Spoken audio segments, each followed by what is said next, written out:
4 of day 1 now for DreamHack's ZOWIE Open. It's going to be the Razors of Hell themselves, fresh off the plane from Katowice in the offline qualifier. Now they go head-to-head with none other than the GODSENT themselves. Ex-Ancients, now the Swedes, play on home soil to try and prove their worth and beat NIP in the next round. I've got a Swede on the desk as well, just to talk things over. I've got myself the Flaren and Vendetta to talk about this matchup. It's going to be intriguing, gentlemen. Hellraisers versus GODSENT. One of the closest games, I think, in the opening rounds.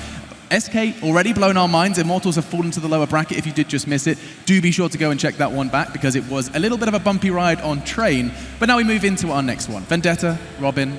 I don't know why I go for one first name, one nickname, but that's just the life I live. I'm a maverick, I truly am. But what we've got to do is talk about this.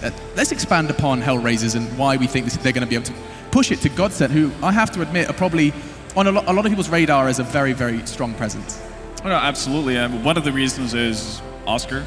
I hate to be that guy to just go there right away. Yeah, he who should not be named. He who should, yeah, Voldemort, as we learned during or in Poland. No, it really is a lot on him because he's such an impactful force, and we've seen it time and time again. The last time these two teams played each other as well, it was the Oscar show, and he tends to do really well versus not necessarily that he falls up versus the upper echelon, but he does extremely well when he's equally matched, to put it that way.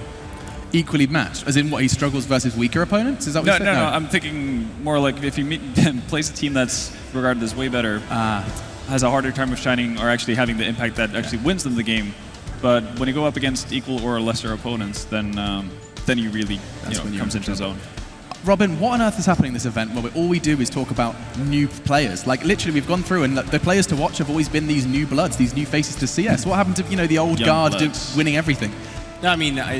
The old guard is essentially your consistent players within the rosters now, where you have these new players that's supposed to come in and take over that kind of star player role, or at least be the secondary. And nowadays, it's very unlikely that you will just pick up a good, like support player, for example. Yeah. You tend to go for the star player, and then all of a sudden, let's say you're left with 4, then one of the core players will probably end up moving down a little bit. It's like, well, I kind of don't want to do this role anymore, or I'm not doing a good job. And it's like, well, we have this new player come in and the new blood, right? So like that's probably why you see a lot of new blood being the star players, because that's why else would you pick them up?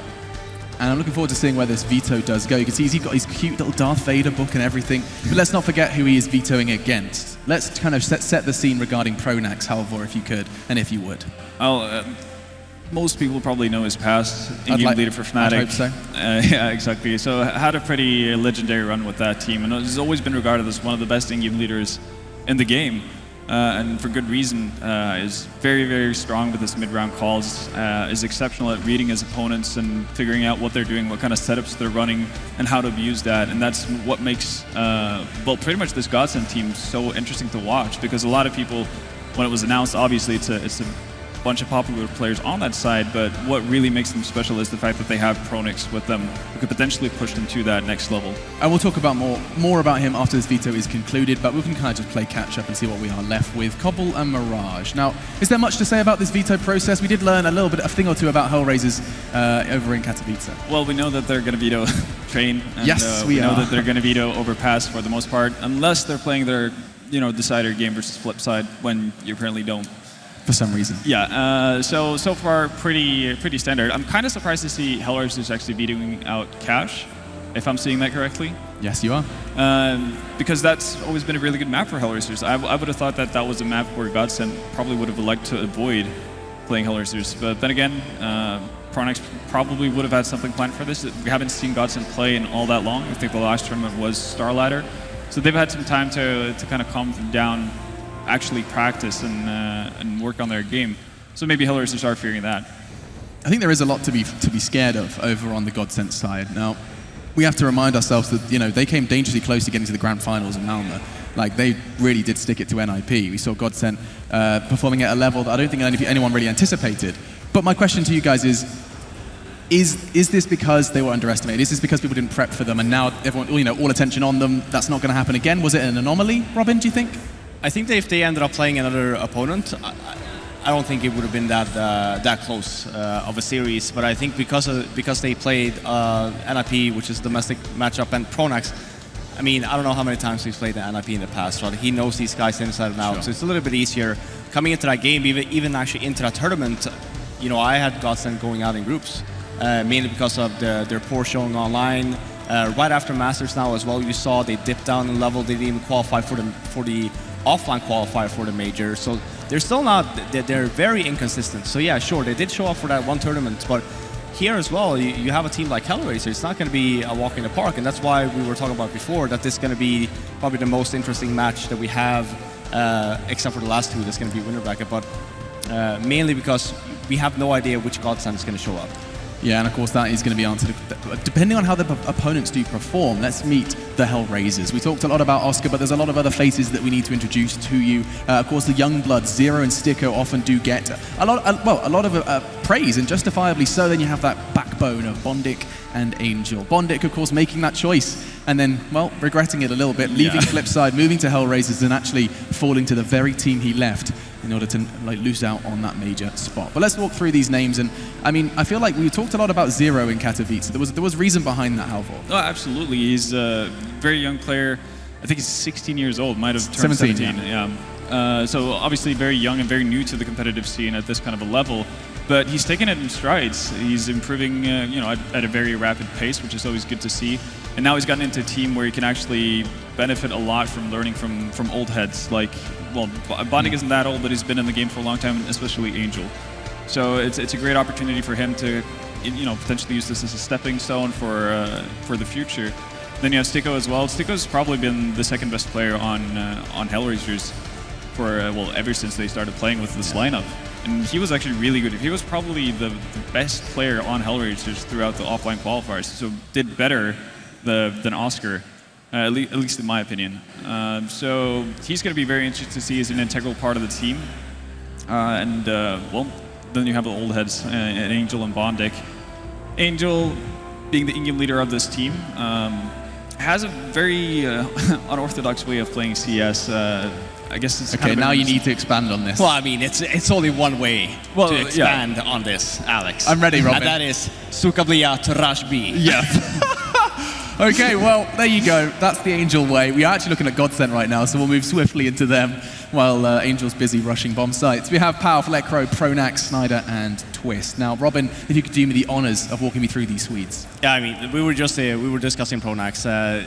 Another old gun is obviously Snyder, used to be former member of Fnatic, won the first major. Twist, always been the up-and-comer. It's not even up-and-coming anymore in Sweden. He's just a very good player that has declined a lot of offers from top teams, just rather play with other people. Yeah, with other people. I was going to refer to friends again, but he pretty much shut that down. And when he's picky. Well, let's put it this way: he's a worker. He doesn't want to just go in somewhere in a top team and just make his way that way. He wants to earn it, right? So he would rather join a team that is lesser known and has lesser known players, and just work with them and try to accomplish something together, rather than just joining, for example, a team like NIP. Hard worker, great fragger, great aimer. Go-to guy here is obviously for me is Slekro. Also a FPL player. Young player. Honestly, this is what I'm saying. Like, we find ourselves repeating the same thing again and again. These new bloods are turning up. Yeah, I mean, a few months ago, well, not a few months ago, I think it was last year when Pauf came into the scene and Anders was, Anders was Pauf was his biggest advocate. Yeah, extreme supporter of Pauf, and we see her again. He's also on this roster, but then you have yet another, youngster, which is Lekro, and he played great during Masters. And overall, he's the go-to guy. Like overall, this team is actually have a lot of fraggers within the team, and that's why it's supposed to work. Because you have Pronax, the guy who's supposed to be running the show, and with all these aimers together, right? So like they are, when each and every member on this team is on point, they are really good. And it is a when. It does seem like, yes. You know what, we are really good at repeating ourselves, because we talk about new blood to the scene, consistency. Like, there are so many common trends amongst these teams, these mid-tier teams that we find ourselves, battling out here in the DreamHack Open, that we actually kind of need to work out why. Why are these same trends cropping up? You have problem with consistency, and I know there isn't an easy answer for that one, and we haven't got 50 minutes to talk about consistency. But also, we talk about this. You have really high highs and low lows. I guess, to be fair, that kind of falls into consistency as well. Okay, never mind. Same one thing. There's only one thing. Yeah, but one thing about it, when you look at the other teams that bring in a new player that's younger, you only switch in one player, right? One young kid. with all of these experienced players, it helps a lot, right? So this guy will just be feeding information and getting taught so much. Whereas if you have a young team, who are you going to learn that from? Yeah, you have RDL, which is GODSENT's coach. He's been around the block for a very long time. Yeah, he's supposed to be there for them as well. And you also have Pronite's been also around the scene, but he's still very young, right? So you were talking about inexperience and also consistency. That's something that will come over time. And I mean, time is what they've had, really. Like you said already, we haven't seen too much from GODSENT. And if you look at their online results, they've actually had a couple of trips and stumbles, losing recently best of 3 versus ENT. We've seen them struggle versus Dobry in gaming. Some teams that you'd expect them to be able to just quickly finish a quick 2-0. Yeah, but I think actually in the case of GODSENT, you know, back in the day you used to have onliners, and I guess we still do to this day. But you know, a bigger group of onliners and offliners. Sure. Offliners pretty much being the players and the teams that were really good in an offline environment, like VP, for instance. They would always stumble and barely make their way through qualifications. Let's not talk about that Pro League. Well, even before Pro League, they had a reputation for it. But whenever it really comes down to it, they're always in the thick of things and fighting for that top spot. And GODSENT kind of works the same way, yeah. Obviously not at the same level just yet, but they definitely have a thing about them where they do play way better at LAN for the most part. And you know what? I wanted to start talking about the map, but it's completely gone from my mind. Did you guys catch Mirage. It is Mirage. There you go. So just in case you at home were wondering, the map's Mirage. We're going to be talking about that one now for a moment. It's Cobblestone, apparently. Oh, well. You trolling me? That's what I said. Yeah, you just pronounced it, that Swedish pronunciation of cobble. Yeah. Yes. Okay, so it's Cobblestone, not Mirage. Don't listen to a word that Robin says. I don't even know why we've got it on the desk. The thing is, it was actually Nicholas that told me in my ear it was Mirage. Did he actually? Yeah, he did. So I swear to God. Our producers throwing him under the bus. Yeah. I knew it was Cobblestone. Yeah, he's just messing with you. I'm actually having a full paragraph in my ear about how much you're lying right now and what he's going to do to you. There's no proof. We'll see. We'll talk to our producer afterwards. But what I wanted to talk about, you may tell or not, I want to talk about the map. Yeah, that's where I was trying to take this conversation. Let's talk a little bit then as to Cobblestone. And I mean, what are the main points to hit when you discuss this map? Because I know it's a little different. It does deviate, especially on that defensive side. Well, yeah, absolutely. I think the CT side is pretty much the important side because T is regarded as being the easier one to play, at least in the current meta.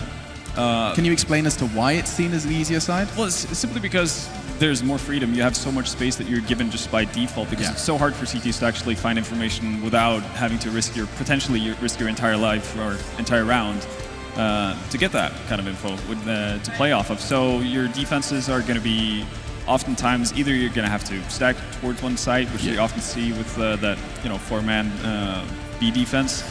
And if you don't do that, then you might get caught off guard, you might get overrun. So it's just a really difficult task for CTs to actually get a good grip of what the Ts are doing. But guys, you know what we need to talk about? There's some stairs now. Has this revolutionized Cobble? Is it a whole new map now, Robin? Talk to me. Yes, definitely. That, as Ben was saying, that's the reason why people used to stack the B bomb site so heavily, because there's nowhere to actually stand and hold the positions. Once you have that smoke wall, where can you go? Like chicken coop? Yeah, that's one molly and you're gone, right? So then adding these stairs actually added a whole new element to this map, how it's supposed to be played.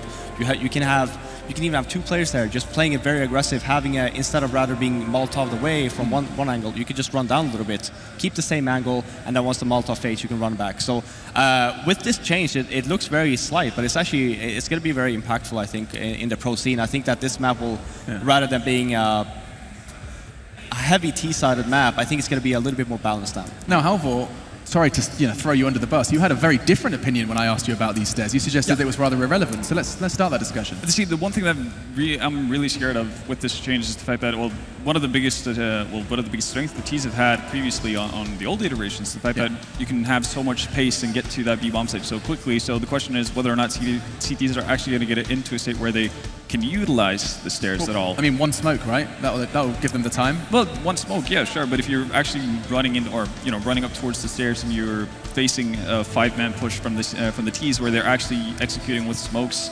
and flashes, then sure, you might be able to dodge the flashes by running with your back towards it the entire time. But Ts are still going to be flowing out by the broken wall, and you might be like a very easy target out in the open with no real backup. All that kind of stuff. So it's going to be interesting to see how the teams actually work around that, and if they're going to utilize more nades early, how they're going to pretty much balance it out. And that's potentially I can see that being troublesome for CTs. I'm actually looking forward to seeing how this plays out. This will be one of really the... fun. Yeah, I mean, we've seen quite a bit of the new Cobble, of course, just played out over in E-League. That was actually on the previous version, though. Yeah. So this will be one of the glimpses as to how it has to change and alter the game, even though we've got two very different opinions on the desk. So the game is almost ready, and before we do jump into it, I'm going to tell you about this thing. Now, I know you've never heard of it before, and this is the first you're hearing of the Score eSports app, but grab it on your phone and do yourself a favor, keep up to date with all of the gossip, so that way you can get you on the desk, you know? You'll be a pro analyst in no time with all those stats and figures available on that app. But without further ado, they went on an adventure, they went to find themselves, they went on a holiday for a bit, Matt grew a beard, I'm pretty sure he killed a man or two. Basically, I'm introducing your casters. Henry G and Sadakist are back from, I think it was actually nearly 3 weeks of not doing a gig. Let's have a look at them.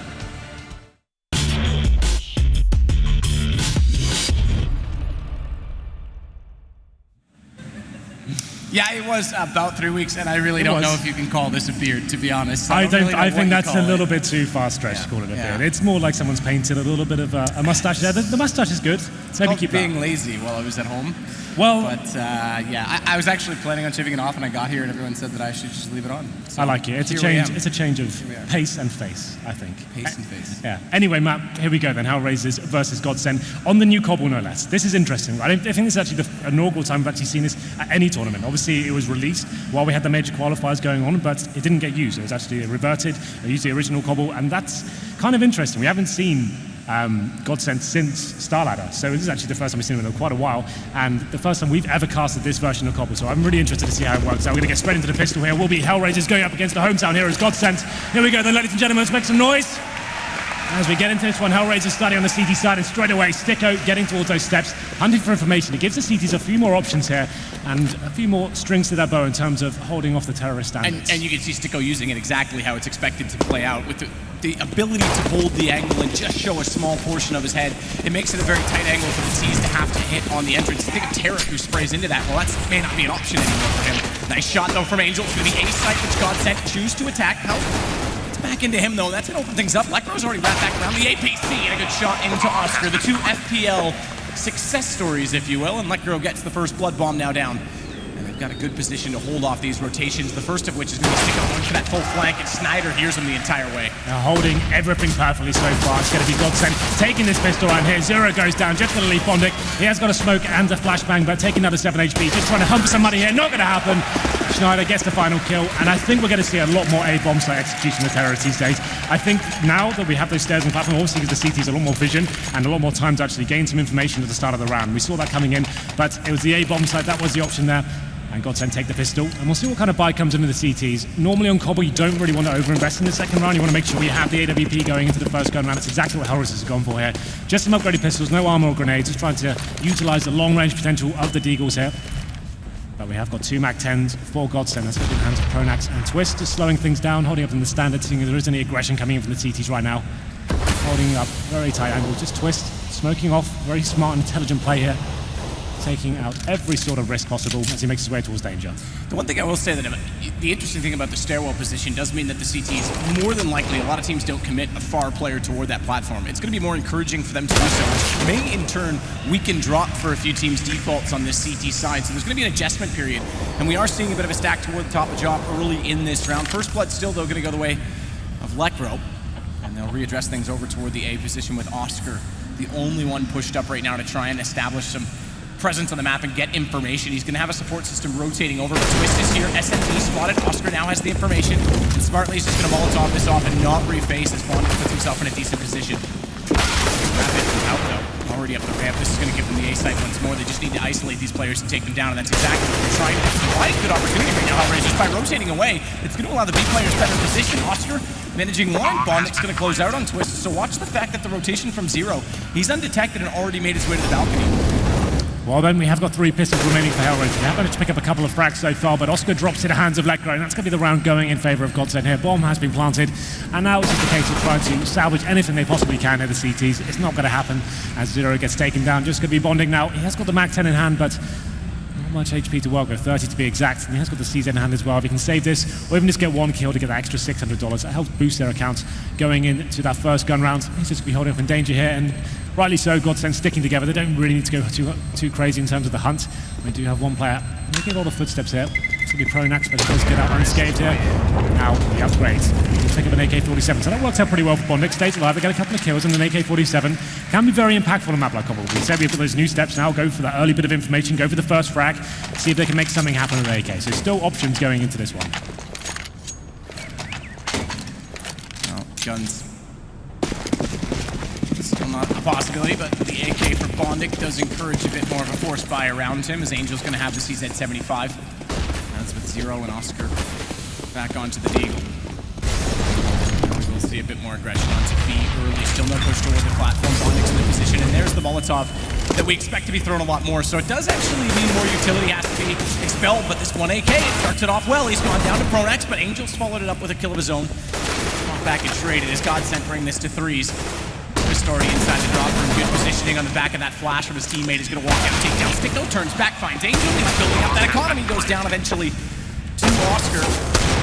Long blanket, GODSENT still in a 2 versus 1. Oscar can't find that long distance Deagle shot that might have encouraged him to go quickly, but now he's found by Pal. So just to touch on that, you have the Molotov under the arch, and they talked about with the wall of smokes, the Molotov that as well goes onto the chicken coop. Now you almost do need a third one on that stairwell, which does mean a lot more utility spent on execution rather than post-plan. It definitely changes the set pieces the terrorists had before. They do have to expend a little bit more utility to actually flush out those certain areas and take away a bit more of the potential risk of the CT being in that position. Oscar does get on the AWP. It is a glass cannon though, so no armor, just one smoke to play with.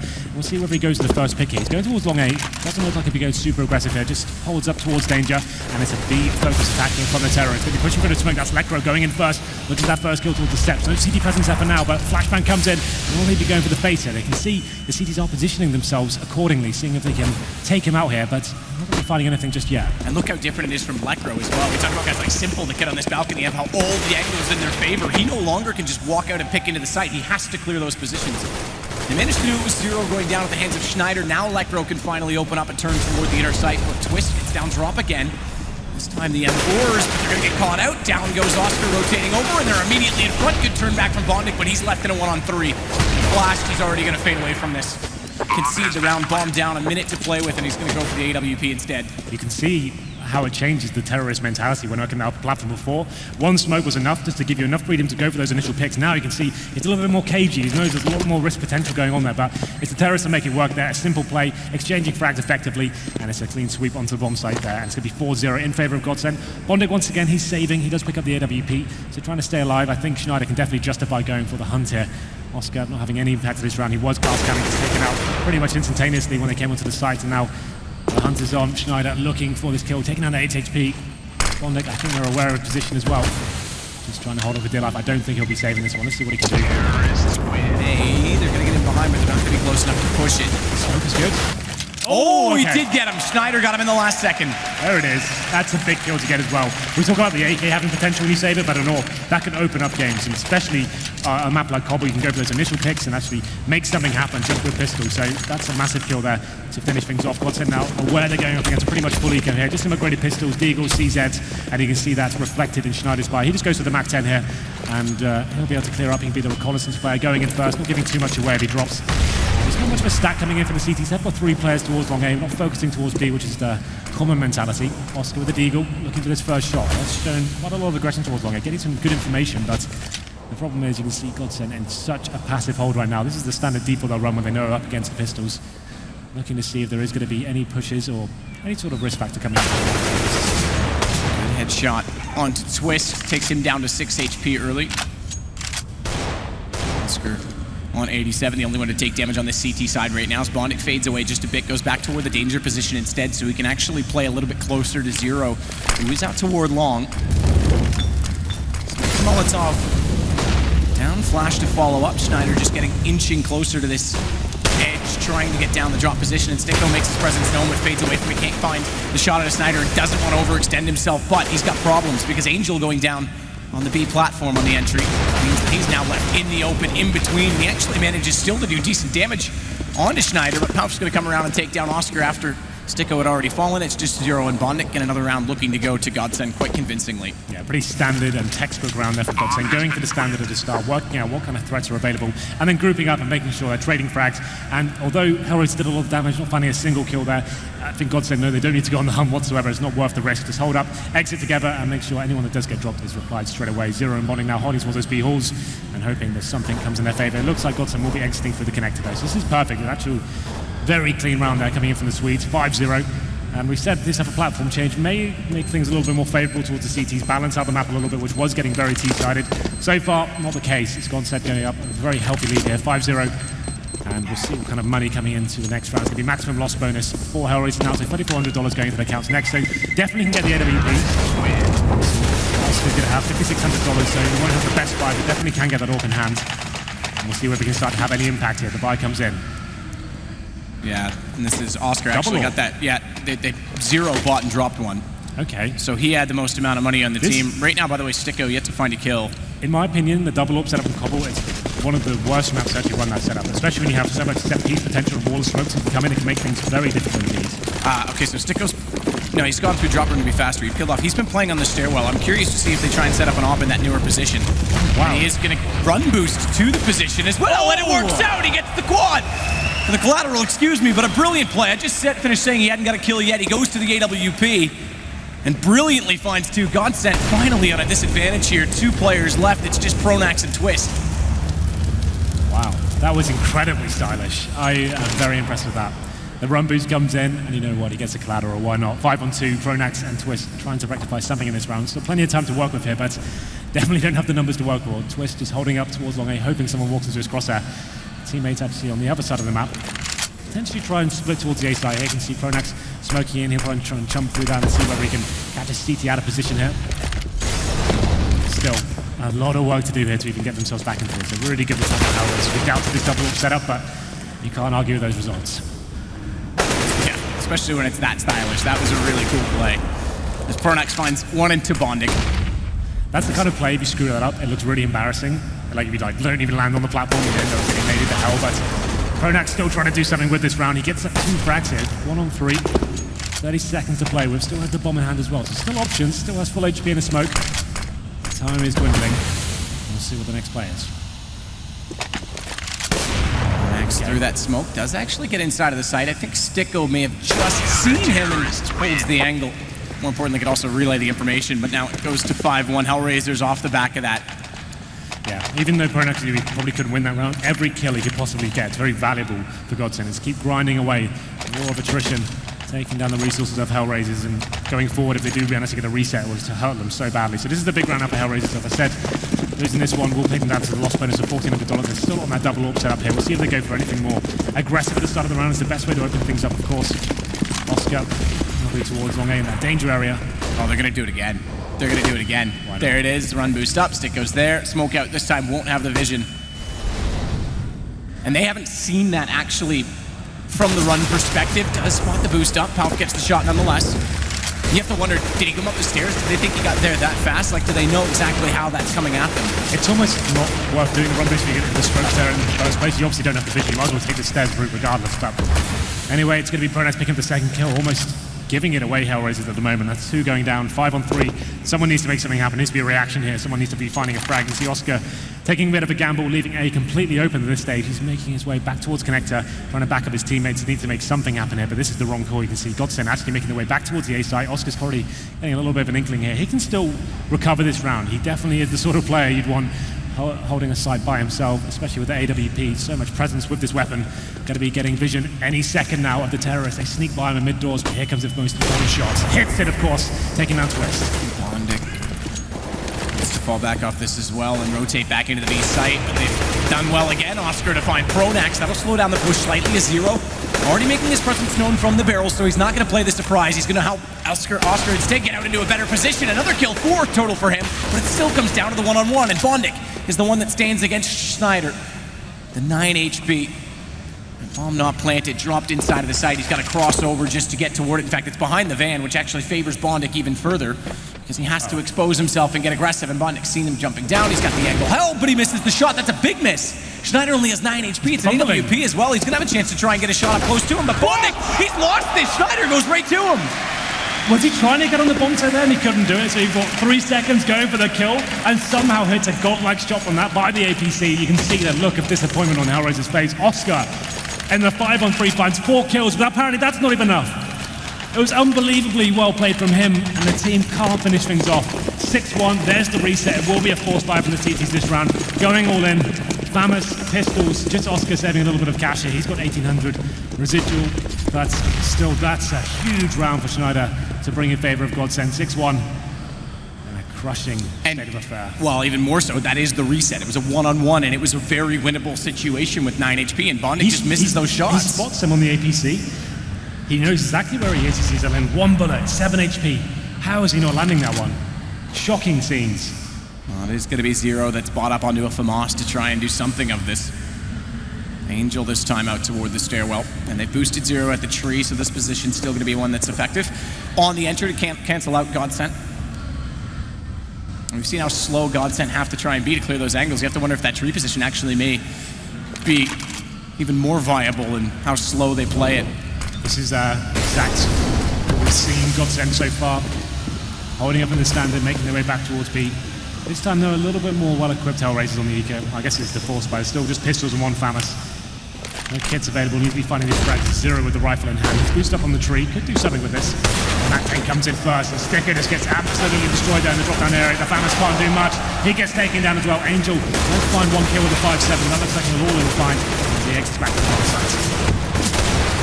Down, it's going to be Bondic that's the last inside the site immediately. They have rotated over now, Oscar, but he finds just the one, nearly gets a second, low HP, but couldn't find the kill, and it's going to be another round for GODSENT as they continue on this tear. 7-1, only 1 interrupted round, and that was 2 rounds ago, which means the money's still not going to be great for Hellraisers in this, especially with that force buy onto the FAMAS.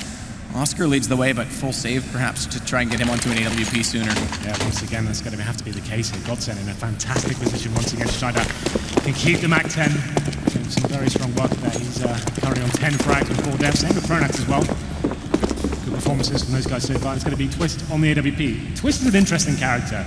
He's actually one of the players who's all about confidence with him. If he's feeling good on the AWP of the day, he will be happy to pick up that weapon and have some amazing impact. But he's very conscious that sometimes his performance may not be world-class, and sometimes he has to chuck it over towards Schneider. That can cause a lot of instability in the team, a lot of inconsistencies that the guys spoke about on the desk as well. So potentially one of the days Twist feels comfortable. We'll see what he can do with the AWP. Top towards the platform, then now flushes out Sticko. First kill goes in favor of GODSENT. 5-on-4 now, and they will be focusing towards the B side as well. Oscar can feel that will take him back towards B. But this round's over. At this point, he's got USPs and 1 Deagle, and that's on the other side of the map. Any kill will count, though, for Hellraisers. It's certainly not a round they're in a position to try and win, although they are going to go for a flank play potentially through A that could slow them on the entry if they can just be held up even slightly. But Schneider's already got 0. It's 1 left in the site. Bondic found as well by Schneider out from drop room, and no flank to come out of this. So even, like I say, just getting kills, doing economic damage might be worth it, but it's going to go 8-1. But I'm curious to see what they do with Oscar next round, because they're going to be in a position for only the single AWP, and how aggressive does he want to get with it? Well then, pretty much a clean sweep here. Just Oscar, lovely shot with the Desert Eagle there, and another as well. Why not? He finds 2 kills. For his troubles here, definitely helps boost up his money, paying off the depth of the Desert Eagle purchase. And it's really terrorist maybe. Finds some more. They do a little bit of density economy, but that's swelling for the terrorists at this point. They will find round number 8 here. Oscar sending a message that he's not quite done here. As he finds the shot. And the problem with that now is he picks up an AK, which will allow for 1 drop.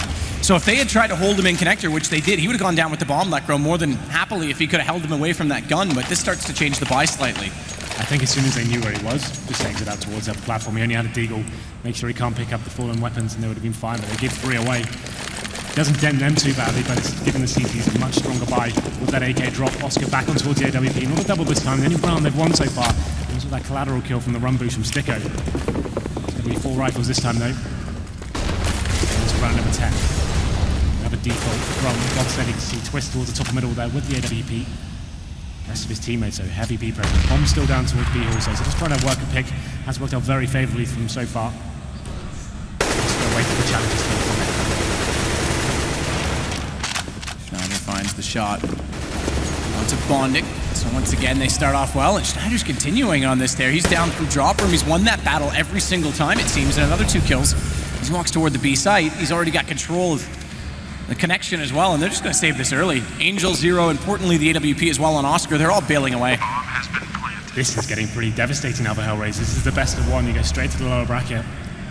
And GODSENT just seem to be hitting absolutely everything, especially Schneider. What a lights out game from him so far. Just single-handedly wins in this round. Only 2 kills required. They get the bomb down. The CTs have no choice but to save once again.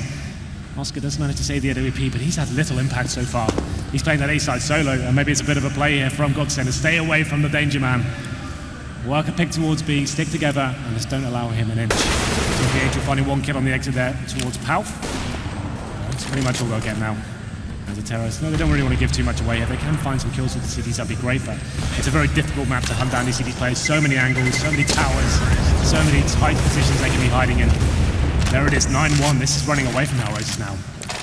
And it's Epsilon that waits in the lower bracket of this group as well. Those of you who didn't join us earlier on, Pause comes frustrated, yeah, not surprising. So Angel makes the call. This will be a tactical timeout, undoubtedly. Of course. What else could it be at this stage? They've managed to have save an AWP and 2 weapons.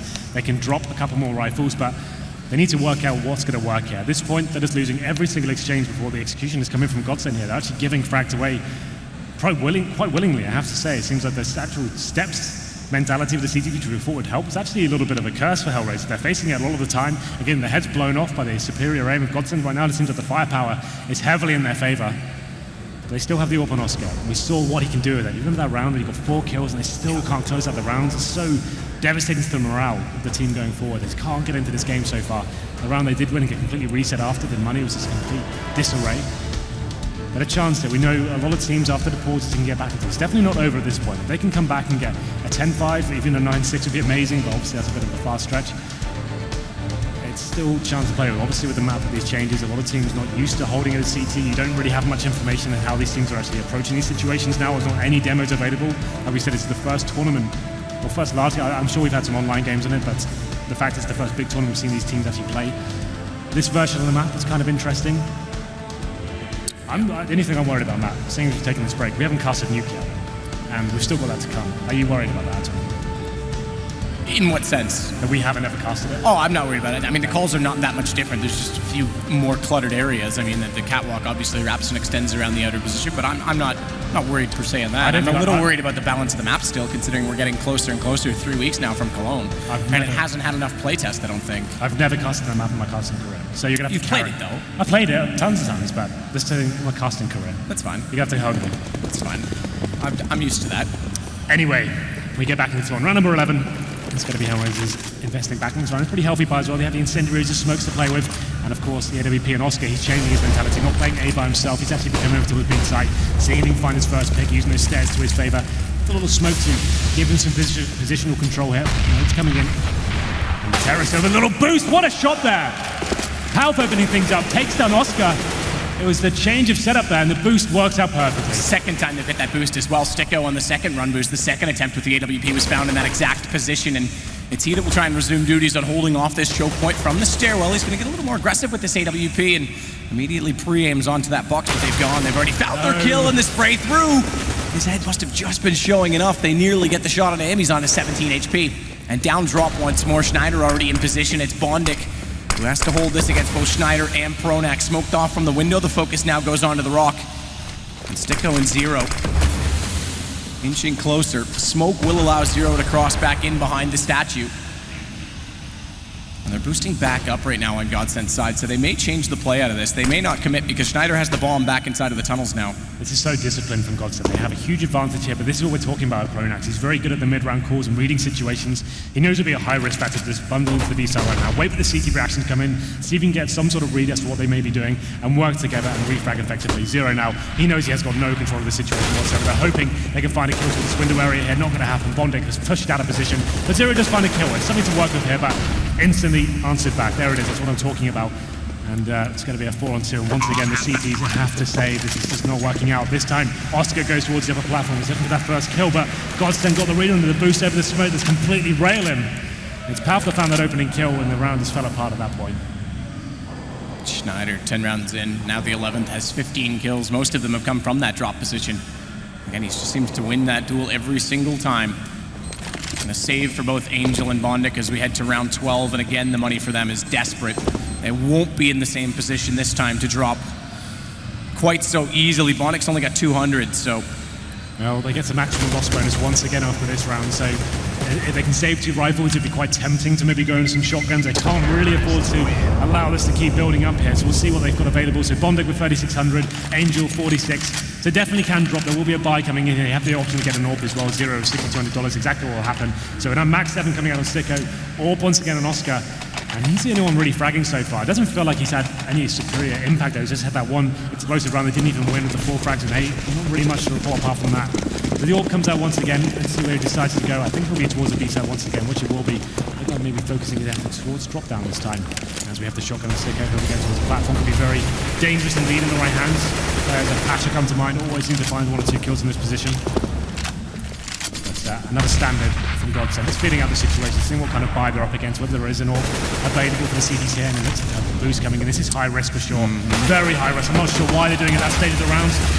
Why a terrorist wouldn't be there, I have no idea. It's going to be easy pickings here for GODSENT. And there it is, another 5 on 3, and they've lost the AWP potential as well. That's huge. I mean, that's a direct response to saying, all right, wait a minute, they're not being aggressive this time on drop, let's change the pace. But it's so late to pull that move off. Sticko, shotgun, flash through, does manage 1, make it 2. With the mag 7, they pull this back to 3 versus 3, and that's going to encourage GODSENT to rotate back over, and as they do, Angel's already waiting at the bottom of mid. He finds Twist for essentially nothing at all. So Sticko makes the play that's going to pull them back. Still in this drop room, though, is going to start to open up space for Pronax to bring that bomb back out toward B. Single smoke out. He's not going to be able to act on top of that. And Sticko, again, is going to put himself in a position where that Mag 7 is going to be extremely deadly. Tauf's just waiting. He's waiting for them to make the play. He's trying to let one of them walk into the open, but so far they haven't. Pronax inside of the edge of the site, not quite down the stairwell yet, so he's still got some cover before the cross. It's going to be Pauf, though, that gets the kill. That's the opening, but responded immediately by Angel. Here we go then, 2 versus 1. And so Pronax, 20 seconds remaining, and finds the kill on towards Angel as well. 1 versus 1 situation. Sticko did so much to get them back into this.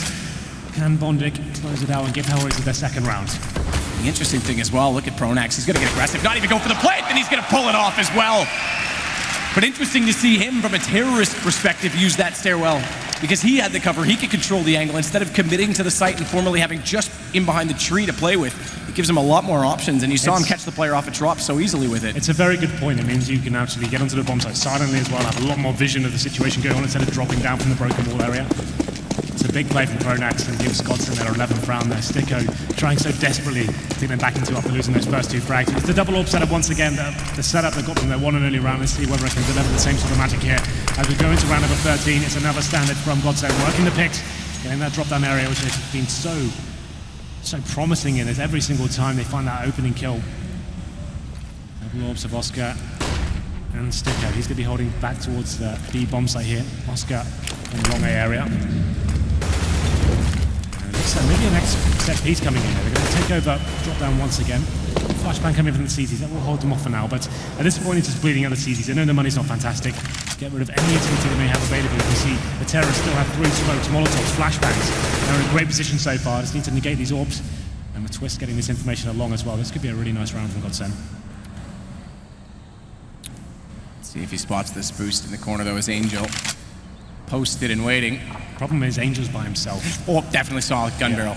Did he? I'm not sure. He didn't adjust his aim or suddenly react, but it was visible. This is a problem for Angel. That's normally a one-and-done position. The fact he's A by himself, this will open up the floodgates. If Twist can find this, it's going to be checked, surely. Or not. Oh, no. This is so free, Angel. He's going to trigger discipline as well. He won't find more than this, just the single kill on this, so he's got to take it before he disappears. Does smartly. And as you say, it's a one and done, but he gets away with it. And now they can't rush into the A site, so instead it's going to be Pauf trying to evaluate what's going on toward B. He's got the help of Lekro beside him, who's already committed, but Oscar holds the angle, manages to find the single kill. Once again, though, Schneider making a bit of a difference. Hasn't been able to distill Oscar from that position. Pronax going to go toward the vent. Can't quite cut off Bondic, trying to rotate back around, but bomb goes down. Schneider's got the angle to hold, and Pronax is going to play close to the smoke. Great shot, Sticko through the door. It's all on to Schneider. 1 versus 4, down to 3. He's found the first and the second. Looking for the third. It's Oscar finally winning a round with his efforts. 3 kills for him that time. Lovely retake there from Hellraisers, sticking together. And they had the advantage going into that one. GODSENT with quite a clever play there, trying to show 2 players towards the B site. It was a little bit of a ruse.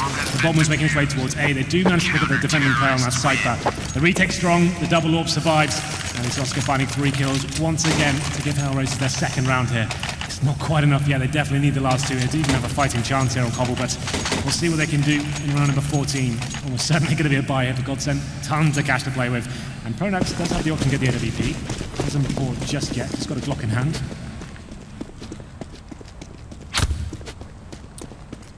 Oscar's Is he? gonna go aggressive for the face out toward the statue. Pronax got a weapon. Appears not. I'm confused by that as well. Just the Glock. He didn't He's have a gone. weapon. He just went in. Sticko takes him down. I'm a bit curious. Sticko hits an easy second shot as well above that smoke. It's going to be Palfin a third through the edge of it toward drop as Twist falls.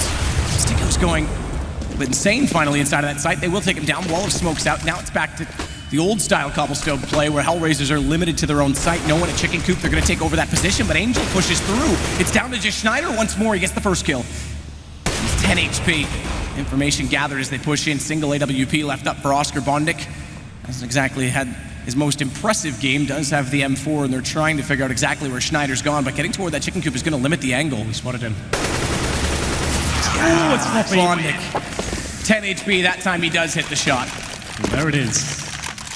Pronax have had a weapon there. They had tons of cash. They had 9k on a player after the buy. I think that's just a little bit of an anomaly. I'm not really sure what happened there. It's Pronax running in the Glock. He got completely taken out, and Hellraisers picking him their third here. So the AWP's picking up those opening picks in the 2 versus 1.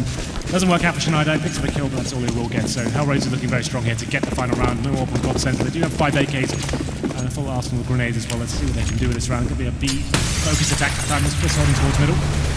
And it's going to be Legro. One of the star players of GODSENT takes on that first kill towards A.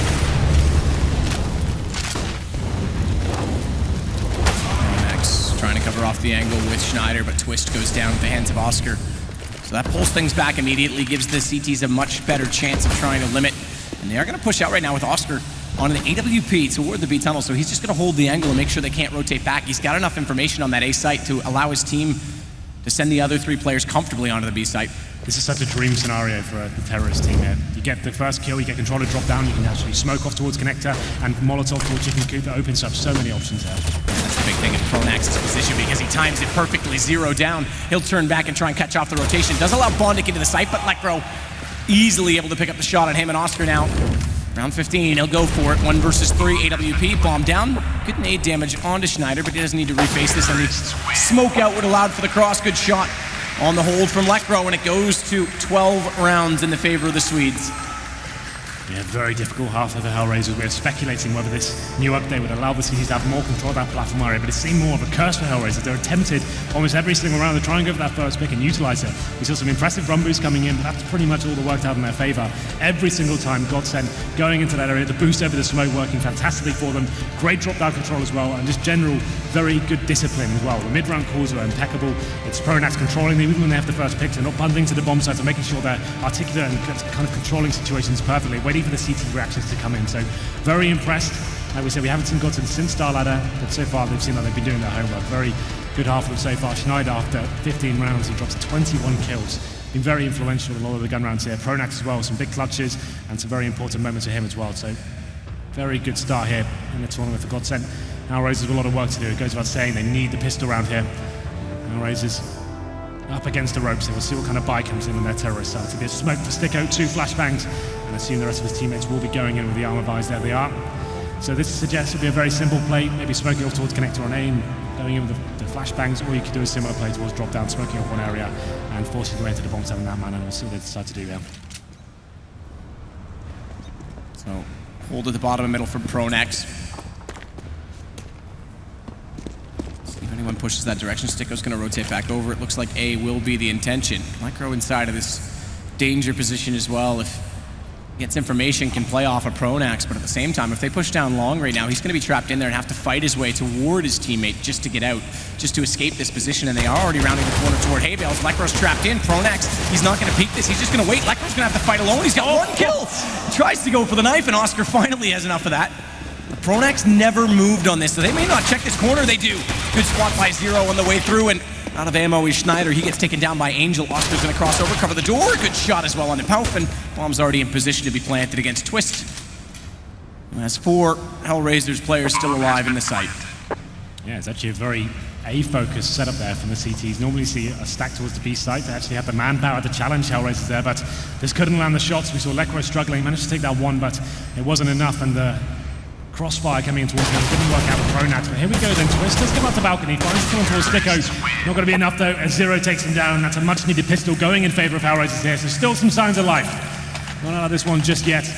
We're going to round number 2, and we'll be coming in the buy here. It's going to be SMGs, UMPs, and a Galil on towards Sticko. No force buy. Oh, okay. Lekro going with the head armor and the deagle. He's going to be the only one fully investing into it. I normally say, Matt, when you have this sort of lead, there's just no need to force buy in the second. You don't need to limit yourself in that first gun run. You want to make sure you have everything available in terms of grenades, AWP potential as well. There's just no need to try and end this quickly. End it properly. That's what I always say. Well, it's Oscar to take down Pronax right away. One with the 5.7s that was purchased up, and Lekro. Eagle does try and fire preemptively in toward that archway position at drop. It's Oscar that does eventually make his entrance from that position and takes him down as his attention was turned elsewhere. Twist left in chicken, gonna push him.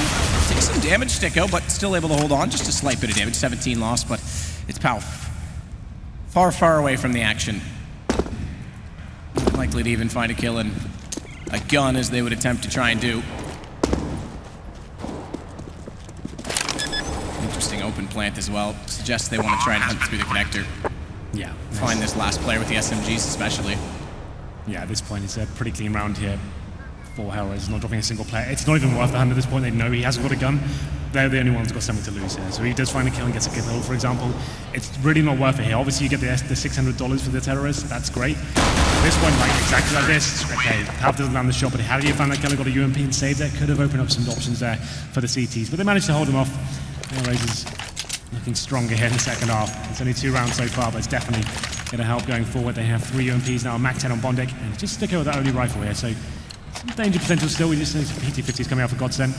CZ on Schneider, but we'll be looking towards the next round to see something really happen now. And although they are UMPs, which does have the highest armor penetration, the Mac 10's in this fold as well, so it's important that there's no armor right now on the CT side. So Schneider with the CZ. Perhaps the most noteworthy upgrade of the bunch. Take your liking to the PT-50 as you will, as Oscar does get down drop quite quickly. Lekro's found 1 kill, but Oscar immediately takes back 2 in the form of Schneider. Pronax, and then Lekro is eventually found by Zero. It's a pretty straightforward round. Now we'll see the guns come out, and they are in a position to go for the Jaden round, Henry. Yes, for anyone who's not familiar with Matt's terminology. Most people aren't. Yeah, I would say I probably should explain it. Basically means you can go into this first gun round if you can have the option here. I'd say in this situation it's not necessarily viable, and they're so far behind it. Every round counts so much. They want to make sure they have the firepower to work with. UMP is still a very viable weapon, but I prefer them to have the AKs, I have to say. But still, it means you can take your saved SMGs into this first gun round and try and build your economy and let it swell. Try and surprise the CT with something a little bit more aggressive, surprising perhaps. And see what they can do with these SMGs. They'll get an AK in the hand of Sticko. But the AWP on Schneider. As I said, they kind of mix up the roles between Twist and himself. And he'll be holding towards long A, looking for that opening pick. Quite an aggressive angle. Flash through from Lekro, no one pushing against it, but they do smoke out. He's going to get forward to that play just on the edge. Keep as much vision as possible. Angel gives away his position with the Molotov, and Lekro just holds it as he walks through. This time GODSENT, the opening kill in the first gun round. Stack up out toward this A position, though, is going to make a lot of pressure, put a lot of pressure on Pauf, who's been boosted and then abandoned inside of this B position. Gets to the inside of the tree. Thankfully, that's going to absorb all the damage coming through from Oscar, but they did get into that drop position just as he looked away, and now it's a full retake if they even elect to go for this. Well, they definitely have the manpower the firepower advantage. This will be a 4-on-4 bomb going down, and Zero and Oscar patrolling towards that drop-down area as well. Shots coming in. Pronax can't find the kill, but Lekro does. Takes down Oscar, but Zero in reply with that UMP, and Bond is going to find a kill as well. That should be the round over this stage. CTs don't really have much positional control. Going to be trying to find one more kill. That will definitely open things up, but time ticking away now. Yeah, it's going to be a safe position at this point. So that high-risk maneuver of going into the SMG is definitely working out for Hellraisers there. There's one player towards middle. He got taken down, but that was enough to pull the CTs back over towards the A site, and just leaving one player boosted up in that tree area. Couldn't hold them off. being attacked from drop down and the upper platform where I couldn't find a single kill here. It's Hellraisers winning the first gun round, 12-7. Schneider trying to hold on to this AWP here. Does successfully do that as well, but takes down a few players with him. But look at the money for the Hellraisers right now, 14k on 0. So they're looking in a very healthy position. That's the power of that bonus round. If you do manage to win it, it sets you up for such a fantastic half going forward. But like I said, for me, as the caller at that point, I feel like every round's so important to give GODSENT number 13 so early on. I felt like they could have probably justified some rifles here, but regardless, they win it. And it's an AWP onto Oscar, and they're looking fantastic right now. And exactly that risk reward. They're in such a comfortable position at 7 rounds now. AWP, they're up against that of 1 in the hands of Schneider, who goes aggressive, finds Sticko trying to walk down that B corridor all by his lonesome. Now that is a ticket to opening A site, because that fast kill, they try and play the pistols on the back of that AWP, and Oscar's gonna make an advance toward this A site, but Schneider's rotated over quickly. He's found Bondic. Smoke and flash come out. He won't be able to readdress that, but gets toward the balcony position instead before Hellraisers can comfortably cross. And not only that, look at Pronax. That full rotation, he gets in the back of the A site by barrels. He's in an excellent position. Oh, that gun nearly got gifted to him as it flew in front. He can't quite reach toward it, but it is going to be a shot. Can't land it. Bomb down in behind the APC, completely surrounded. Schneider's still up with that AWP. Good push from Pronax. He's going to catch them off reloading, and it's going to win the round for them. I always say a saved AWP on a map like Cobble can be so influential. This time it's in the hands of Schneider. He knows he has to make something happen there, and my God, did he do it as well. 3 kills with him. Really excellent stuff. Rotating between the B site and the A site, hitting every single shot there. And Pronax, it wasn't the prettiest way to finish things off, but he had such a good position there. They had no idea where he was coming from, and he finishes off with the USP, and he gives GODSENT round number 13. Of course, Hellraisers with so much money, they're going to be struggling going into this one, but still, that's a big round there for GODSENT to win. They're going for the double AWP setup this time as well. It's going to be Twist there. We said he has that all potential, and he hits the first shot. It's an aggressive angle to take, and takes on one of the deadliest counterparts of Hellraisers there. It's Oscar that goes down first and puts it into a 5-on-4. They need to try and find an answer, so Angel, quick pre-fire shot from that long corner, but Twist back around is inside of the archway position, a little safer in that sense, and Angel's going to rotate back over. This could start to mean that Sticko, and as we're seeing it on screen, does have to get a little more aggressive. They have to find another opening on the map. They have to create an opportunity for themselves in this situation. And no one's moving. Very disciplined play from GODSENT in this sense, because as soon as one person oversteps the mark, if they even get aggressive, even Twist peeking here, if he could be caught by Angel, it would totally turn the tides again and give the favor. As we always say, a 4-on-4, a trade favors the offense, because they can open up and exploit the defense so much more. But Pauk was waiting. Angel goes down. Twist follows up on Bondic. And surely GODSENT's done enough for this round, but it's not done just yet. Now it should be. Sticko has no chance to flank them out. That was the opening. That was a very weird play from Bondic. He's the scout towards long A. He should be having his gun out in every single corner. There's so much danger potential there, and he comes walking around with a grenade in his hand.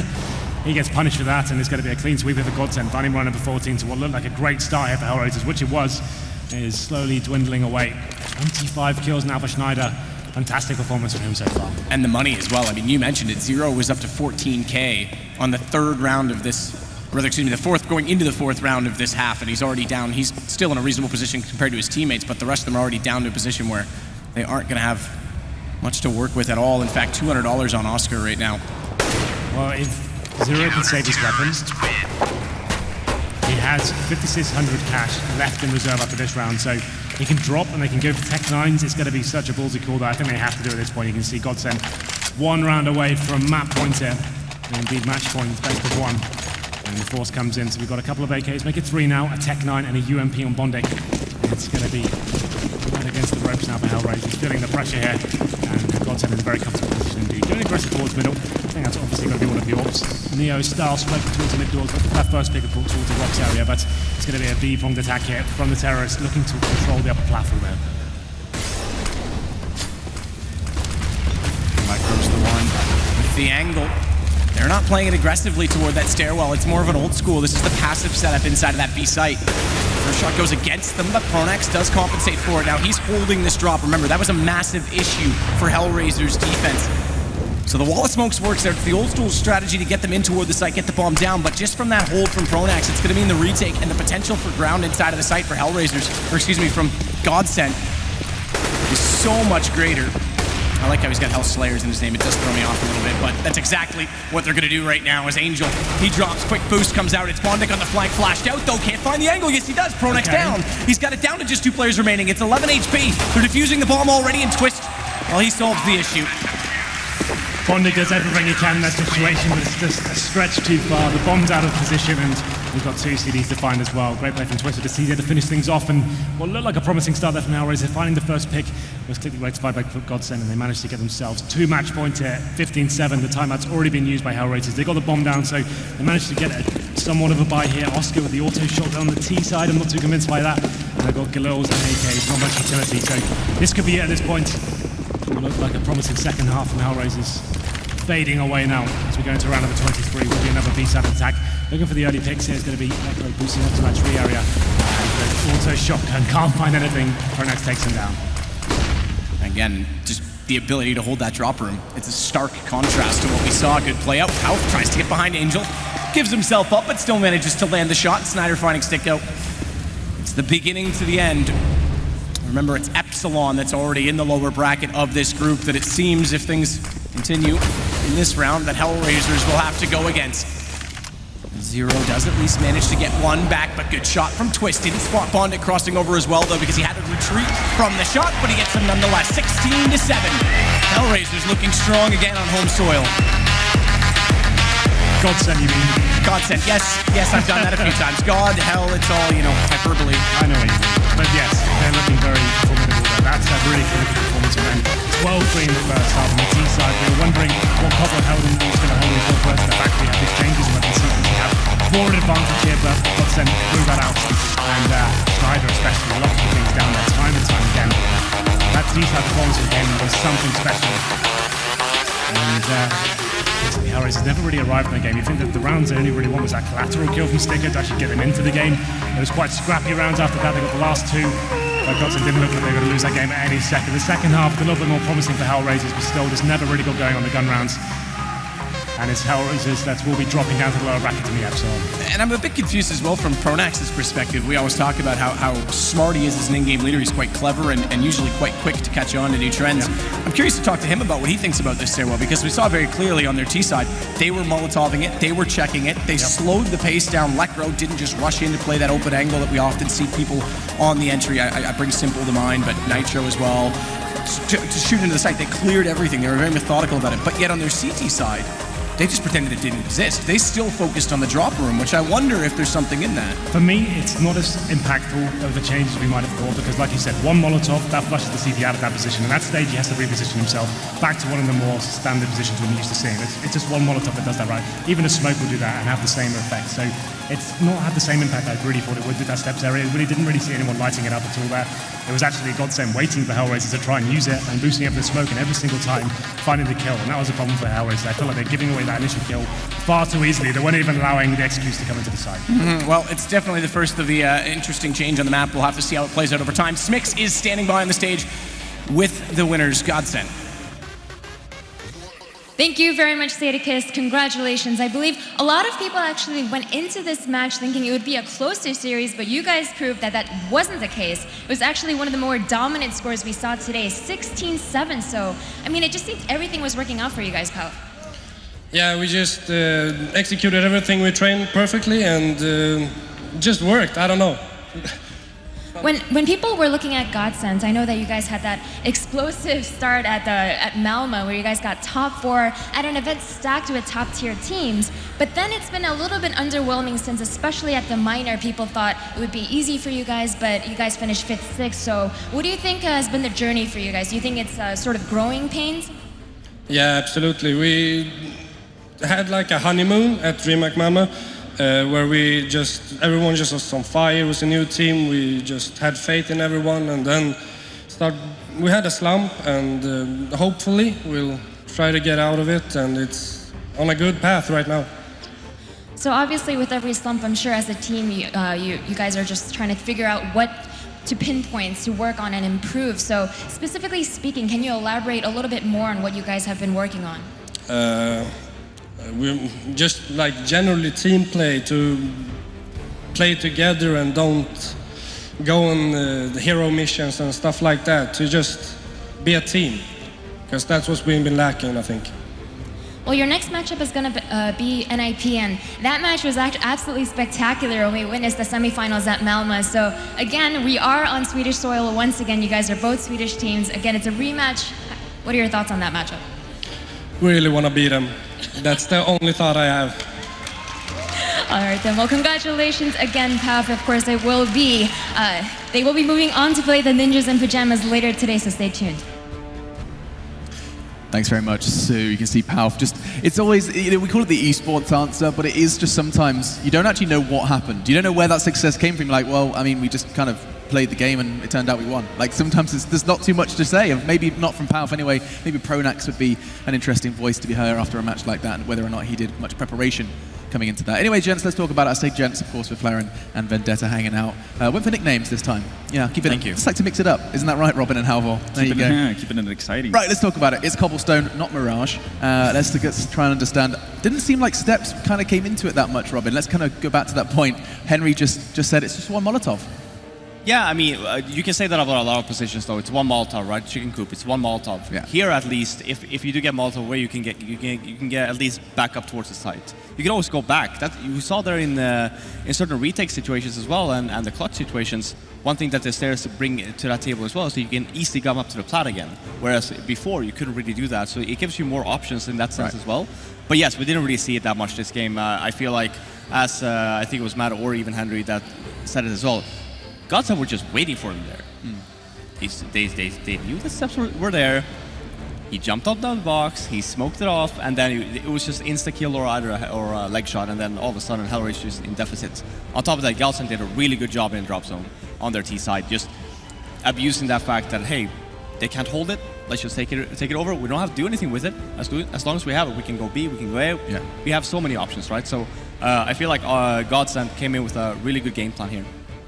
Something we highlighted as well, you said it had to be the Oscar show. The stats will tell the story as well, just how little we really saw from him and from the rest of the gang. You can see, yes, okay, look at that huge stack of Oscar frags, but yeah, you guys had an observation that maybe was a bit of padding going on. Well, pretty much for the better part of that CT side for Hellraisers, it was Oscar, sure, you picked up frags here and there, but pretty much none of them were impactful at all. It was literally just the case of, well, GODSENT had already taken over B, Oscar's over towards the A-bomb site, and now he's picking up exit frags, which is great in itself if you can, at a certain point, break GODSENT because you're chipping down their money, but that really never came to fruition. So in a big way, you know, Oscar's going to rack up his frags, but they didn't really need a whole lot. His decision maker was very off as well on that CT side, just pushing through smokes he shouldn't really have to, just random pushes as well. I don't know if he felt like, okay, well, I'm supposed to be the star player, I need to do something here. Yeah. But it was just like, got caught off guard every single, not every round, but a lot of the rounds. And the stats doesn't really tell the whole story. It was a lot of exit frags, him saving his weapon. So yeah, I mean, for me, the guy that stuck out from Hellraiser was Psycho. Yeah, and then, you know, if you judge by the stats, Sticker didn't really have like a great game. Yeah. Then again, nobody on Hellraisers really did. But when he got frags, it actually resulted in something, and oftentimes it was something positive for Hellraisers. And it does seem like GODSENT have found that form that they were in Malmö. Is that an assumption that you guys, excuse me, is that a statement you guys would agree with, that this is, you know, that same GODSENT? He described it as a honeymoon period. Do you think that was the case and they're not quite at that point? I don't think they're I don't at that know. point. We've seen one best of one, I'll be honest. Yeah, exactly. Like, we've seen one. We can't fall for just to hyperbole. base it off of what he said there as well, it's not that they were a completely new team coming to Malmö. Yeah. They were around for a while, even in a slump coming into Masters. But yeah, maybe it was, I think they were first major LAN tournament. Yeah, sure, maybe there was a honeymoon period. The way they're looking now, though, yes, one map, but they were looking a lot better in this one map than they have ever since the DreamHack Masters. Yeah, and again, well, normally they perform better at LAN events, and also I think we have to just really hammer down that Hellraisers did not play very well. That was a pretty poor showing overall, and it's, I think it was Henry, you mentioned the fact that they were giving up opening frags left and right for the better part of that CT. That's the most blunt I think I've ever heard you be, Halvor. Just, they weren't very good. End of discussion. You know, you can't, I mean, you could try to sugarcoat a lot of things, but some things are just too plainly obvious to really try to cover up. So that was just a really poor game from Hellraisers. Absolutely, it was, and I think Halvor's kind of dropped the bombshell there, and that's all that we need to be saying about that matchup. Let's have a quick though look at the groups and update it, because we've got 2 more games to give you today, and they're going to be spectacular.